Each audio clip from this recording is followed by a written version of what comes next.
بسم الله الرحمن الرحيم. الرحمن علم القرآن خلق الإنسان علمه البيان.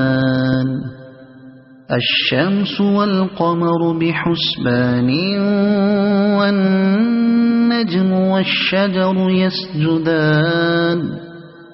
والسماء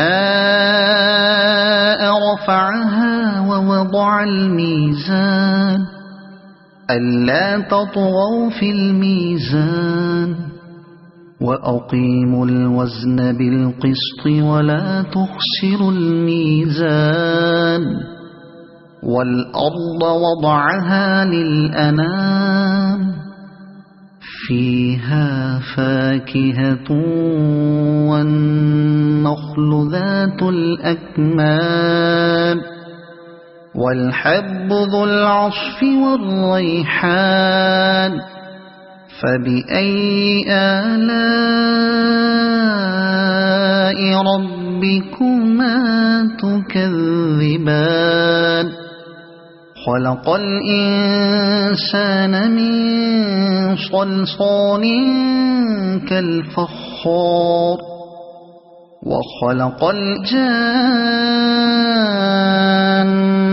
من مارج من نار. فبأي آلاء ربكما تكذبان. رب المشرقين ورب المغربين. فبأي آلاء ربكما تكذبان. مرج البحرين يلتقيان بينهما برزخ لا يبغيان. فبأي آلاء ربكما تكذبان. يخرج منهما اللؤلؤ والمرجان. فبأي آلاء ربكما تكذبان. وله الجوار المنشآت في البحر كالأعلام. فبأي آلاء ربكما تكذبان. كل من عليها فان ويبقى وجه ربك ذو الجلال والإكرام. فبأي آلاء ربكما تكذبان. يسأله من في السماوات والأرض كل يوم هو في شأن. فبأي آلاء ربكما تكذبان. سنفرغ لكم أيها الثقلان. فبأي آلاء ربكما تكذبان. يا معشر الجن والإنس إن استطعتم أن تنفذوا من أقطار السماوات والأرض فانفذوا لا تنفذون إلا بسلطان. فبأي آلاء ربكما تكذبان. يرسل عليكما شواظ من نار ونحاس فلا تنتصران. فبأي آلاء ربكما تكذبان. فإذا انشقت السماء فكانت وردة كالدهان فبأي آلاء ربكما تكذبان فيومئذ لا يسأل عن ذنبه إنس ولا جان فبأي آلاء ربكما تكذبان يعرف المجرمون بسيماهم فيؤخذ بالنواصي والأقدام فبأي آلاء ربكما تكذبان هذه جهنم التي يكذب بها المجرمون يطوفون بينها وبين حميم آن فبأي آلاء ربكما تكذبان ولمن خاف مقام ربه جنتان فبأي آلاء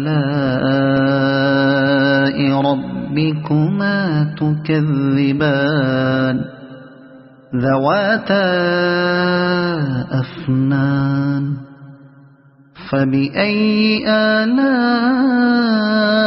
ربكما تكذبان فيهما عينان تجريان فبأي آلاء ربكما تكذبان فيهما من كل فاكهة زوجان فبأي آلاء ربكما تكذبان متكئين على فرش بطائنها من استبرق وجنى الجنتين دان فبأي آلاء ربكما تكذبان فيهن قاصرات الطرف لم يطمثهن إنس قبلهم ولا جان فبأي آلاء ربكما تكذبان كأنهن الياقوت والمرجان فبأي آلاء ربكما تكذبان هل جزاء الإحسان إلا الإحسان فبأي آلاء ربكما تكذبان ومن دونهما جنتان فبأي آلاء ربكما تكذبان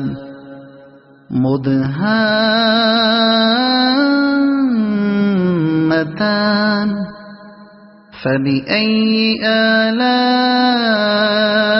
ربكما تكذبان فيهما عينان نضاختان فبأي آلاء ربكما تكذبان فيهما فاكهة ونخل ورمان فبأي آلاء ربكما تكذبان فيهن خيرات حسان فبأي آلاء ربكما تكذبان حور مقصورات في الخيام فبأي آلاء